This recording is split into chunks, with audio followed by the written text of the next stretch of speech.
होगा। कहते जिसके अंदर सेवा की भावना नहीं है वह संसार में सुख और शांति को नहीं प्राप्त कर सकता। जो सेवा करता है उसी को मेवा मिलता है। इसलिए संत महात्मा की सेवा करना चाहिए। बड़े बड़े महापुरुष जो बने हैं सेवा करके ही बने हैं। गुरु नानक देव पंथ में 10 गुरु हुए, घर गृहस्थी में रह करके संत हुए सेवा के बल पर। अभी भी जाएंगे गुरुद्वारा अमृतसर, कोई दार्शनिक लोग जाते हैं अपने से वो सब जूता सीधा कर देते हैं, है ना। गुरुद्वारा में लंगर चलते रहता है, भोजन चलते रहता है। गांव घर में जाएंगे वहां भी आपको कहेंगे आइए महाराज भोजन कीजिए, कोई भी व्यक्ति जाइए। तो सेवा की भावना होना चाहिए कूट कूट करके।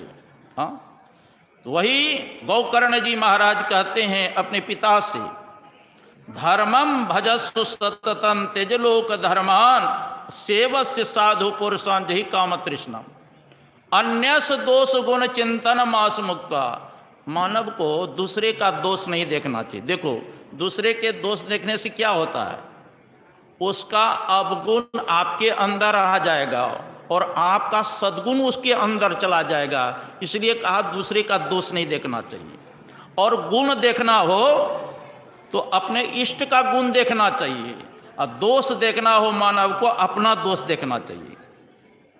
अन्यस दोष गुण चिंतन मास मुक्त्वा असेवा कथा रस महो नितराम पिबत्वम। संत महात्मा की सेवा करनी चाहिए और निरंतर परमात्मा का नाम का जप करना चाहिए, स्मरण करना चाहिए।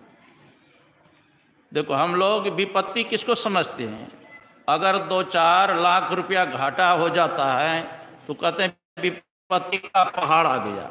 हाँ, और 2-4 लाख आमदनी हो जाए तो सोचते हैं संपत्ति का अंबार आ गया हमारे पास। लेकिन संत महात्मा ने इस संपत्ति को संपत्ति नहीं कहा, इस विपत्ति की विपत्ति नहीं कहा। असली संपत्ति क्या है और असली विपत्ति क्या है। महापुरुषों ने कहा विपदो नैव विपदः संपदो नैव संपदः विपद विस्मरणम विष्णु संपन्न नारायण स्मृति। विपदो नैव विपदा, वह विपत्ति विपत्ति नहीं जिसको हम लोग समझते हैं। संपदो नैव संपदा, वह संपत्ति संपत्ति नहीं है जिसको हम लोग समझ रहे हैं। असली संपत्ति क्या है और असली विपत्ति क्या है। विपद विस्मरणम विष्णु, भगवान का विस्मरण हो जाना यही सबसे क्या है विपत्ति है। और संपत्ति क्या है, भगवान का स्मरण करें निरंतर, चलते फिरते खाते पीते सोते अहिर्निश अगर जप करते हैं, असली संपत्ति यही है, यही आपके साथ जाने वाला है। संसार का कितना भी संपत्ति हो जाएगा साथ में, हाँ, एक भी जाने वाले हैं क्या, एक सुई भी जाएगा आपके साथ में। जब शरीर ही नहीं जाता है तो और क्या जा सकता है साथ में। हाँ, तो साधक को चाहिए, मानव को चाहिए निरंतर परमात्मा का नाम का स्मरण करें। यही बात प्रहलाद जी ने कहा था सारे दैत्य बालकों को बैठाकर, कौमारम आचरित प्राज्ञो धर्मान भागवतान इह दुर्लभम मानुषम जन्म तदभ्यन धूर्तमर्दम। हे दैत्य बालको, जवानी और बुढ़ापे के भरोसे मत रहो।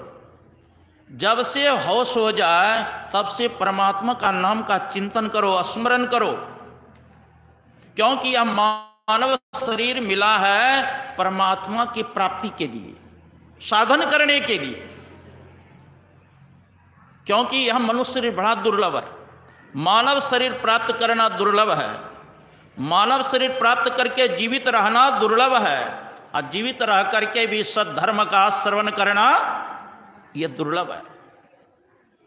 तो मानव शरीर मिला है इसलिए सत्संग करने के लिए।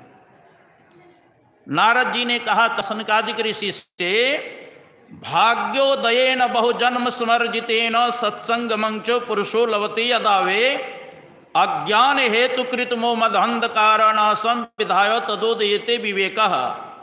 बहुत जन्मों का जब पुण्य पुंज एकत्रित होता है तब मानव को सत्संग प्राप्त होता है, जब सत्संग प्राप्त होता है, मोह रूपी अज्ञान उसका समाप्त हो जाता है,